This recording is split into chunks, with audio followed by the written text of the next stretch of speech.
खॅन खॅन खॅन शेड्यू ठोकलेला आहे. या बाजूला पैलवान आक्रमक होणार आहे. वादळी पैलवान आहे. सुरुवातीपासून आक्रमक असलेला पैलवान. कुस्ती ही वादळीच होणार आहे. आपण बघूयात. तानाजी चर्मन यांच्या वतीने आता पुढले पैलवान त्याला कृष्णा सावंताने आतून काढेल. आता थोडं कुस्तीवरती बोलू द्या मला. दत्तू काळे यांच्या वतीनं पबलू नळेसाठी 200 रुपयाचं बक्षीस आलेला. शालेय कुस्ती स्पर्धेतला प्रसाद आक्रमक होतोय. डाव आणि प्रतिडाव बघण्यासारखा होणार आहे.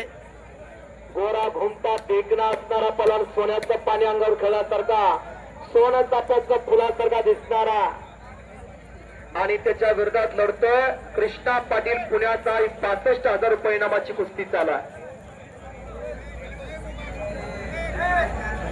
पिंपरीची गाडी जबरदस्त आणि डाव प्रतिडाव बघण्यासारखा होणार आहे. एक कष्टाला आणि मेहनती पोरगा कष्टाचे काय घडतंय हो.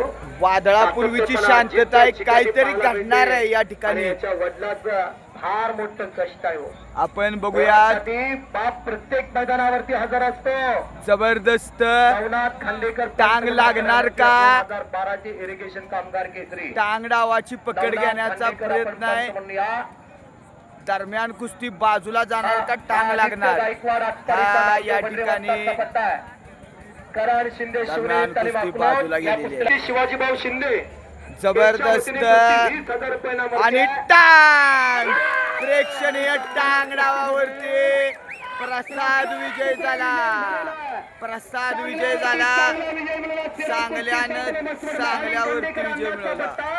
सातारा जिल्ह्याचा उगवता तारा, सातारा जिल्ह्याचा शेतकरी या जांभोलीचा भूमिपुत्र विजयाला टाळा तर करा की मंडळी, टाळा तर करा. सर्वांनी या पैलवानासाठी टाळ्या वाजवलेल्या आहेत. तिन्ही नौकी झेंडा एक राज्य हित झाली माननीचं चित्त ऐसी कैलाच्या जाती धरी लोबाविना प्रीती. नितीन काळेंच्या वतीनं प्रसाद तुकडेसाठी 500 रुपयाचं बक्षीस आहे.